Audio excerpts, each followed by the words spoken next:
there and welcome. Continuing the equipment series that you would have been seeing on some of our other episodes, I thought it would be worth talking about the tractor. The block of land, when we purchased it, came with this tractor. It's about 8 years old. It's an Apollo 254, so it's 25 horsepower four-wheel drive. Sotas Tractors were the provider of it here in Melbourne and Victoria, and I've got to say that it's been really good. The amount of usage that it had previously before becoming mine, and subsequently, it really has impressed me, the fact that it continues to work so well. You know, you sometimes worry, as with the excavator, that if you buy the cheaper brands, the Chinese-made equipment, that you're not getting longevity in equipment, you're not getting the reliability that you might want. Well, this tractor has proven to be very reliable. It just works, and it works and works and works. And it's now many hundreds of hours of usage. It hasn't let me down. Other than having to do the basic maintenance on it, keep the oils up to level, keep the hydraulic fluids up to level, doing all of the greasing of all the joints, it's worked. The bits that have gone wrong for me, I did have a linkage cable for the 4-in-1 bucket snap, but after, as I said, it's 8 years old now, I think that was fair wear and tear. The ability that it has with the 300 kilo 4-in-1 bucket on the front allows me to move great quantities of soil around. It pushes everything I need it to push. I can pull logs up the bank. The four-wheel drive nature of the vehicle, plus it runs dual tyres on the back, so I've got that extra width for stability. What do I not like about it? It's the same thing, it's stability. It's got a high centre of gravity, and it will roll over on you on this bank if you don't respect it. You've got to treat it really, really carefully. You've got to understand what you're doing when you're moving things. Always move around with the bucket as low to the ground as you possibly can. Never try to traverse with it fully elevated, especially if there's anything in it. You're asking for trouble, and that's just, as from my point of view, is 101. If I've got the bucket full of soil and it's particularly heavy, you're heavy, it's very light on the back wheels. I usually have the tray on the back to give me some stability on the back, or I can put the wheel weights on, which give me another 90 kilos of weight.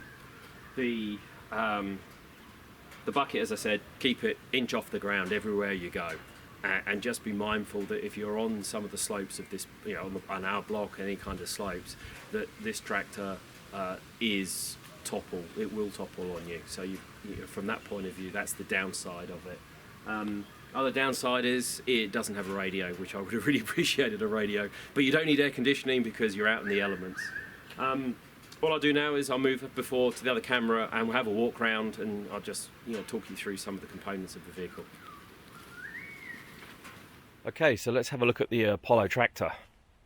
As I said, it's 8 years old. And it's been extremely reliable. So what are you getting?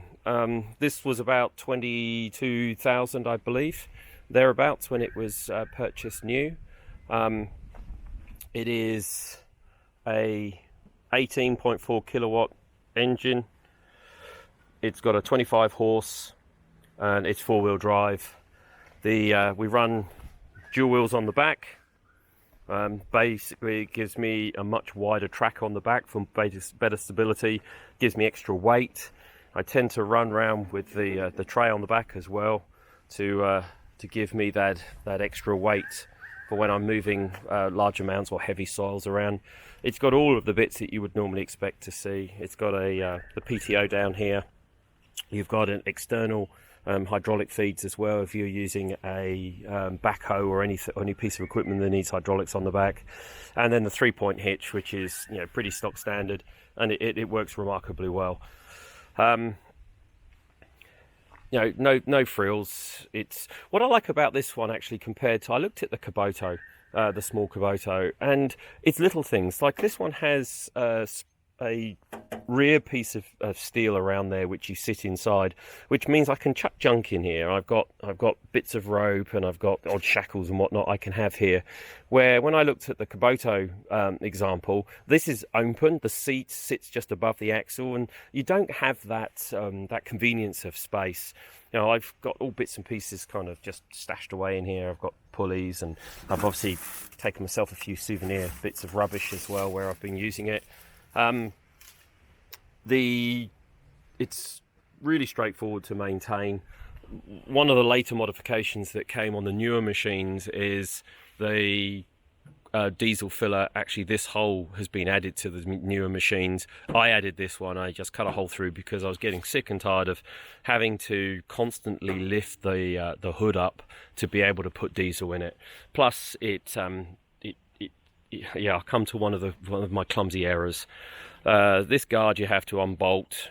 Previously you would have to unbolt down here, move the guard forward, then throw the catches, tip it forward, get up there, fill diesel. In the end I thought, no, I'm bolting this in place because this caused me to break a piece of the attractor, which I'll come to in a minute.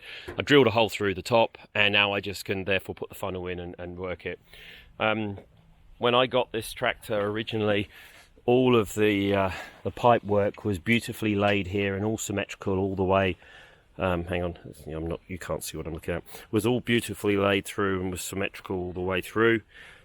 You'll see that that's not quite the case anymore, and there's some cable ties holding it in place. What happened was that the bolt fell out here. This thing moved forward, and I hadn't seen it move forward, and then lowering the bucket, lowering the arm, it got the thing got underneath here and just ripped all of that out, and that was really disappointing because that was just me being clumsy, I suppose, and not having checked to make sure that the bolts were sound. And that was one of the reasons where I went and drilled the hole in the back, because I was so frustrated that it had damaged it. Other issue I've had to fix is the oil seals here in the forward gears. The oil seal had gone, and it was leaking a lot of oil out of the axle onto the floor. I stripped it all down completely, and then cleaned everything up and put it back together, and that's been pretty robust ever since.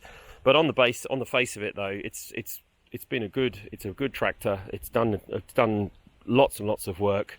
I think previously it lived outside a lot of its early years, and it's still providing constant good service.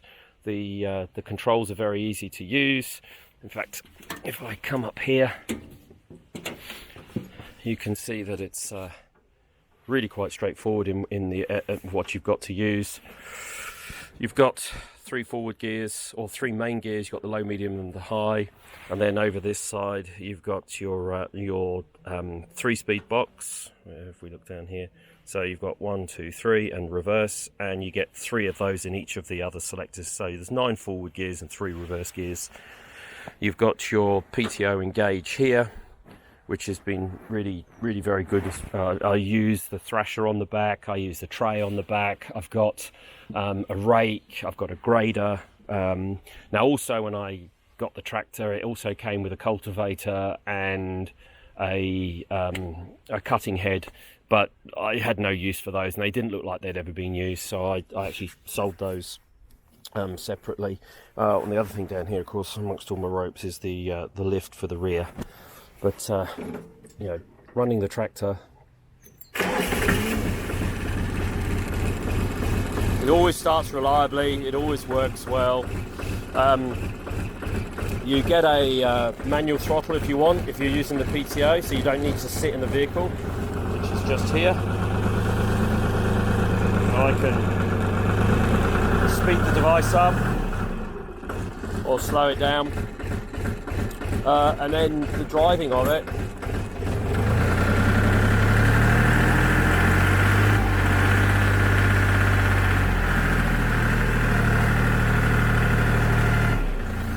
it all looks, it all works. It works well. It's easy to use. I think the grapper at the front is good, so I can open the bucket up at the front. It's got a 4-in-1. It's a self-leveling head, so really Here it does all of the jobs. Maybe the hydraulic pump could be a little faster in being some of the things it needs to do, but on the whole, it's done everything I've asked of it, which I've been really pleased with. Anyway, I'll close that off so it's a little bit quieter. I hope you enjoyed a quick tour of the Apollo tractor. As I said, it was from a company called Sotas, which are the distributor here in Victoria, in Melbourne. And they have a good rating, and they've been obviously helpful in being able to source the parts as I've needed them, and they will also do on-site maintenance, which has been extremely useful too. Anyway, hope you found this useful. Goodbye.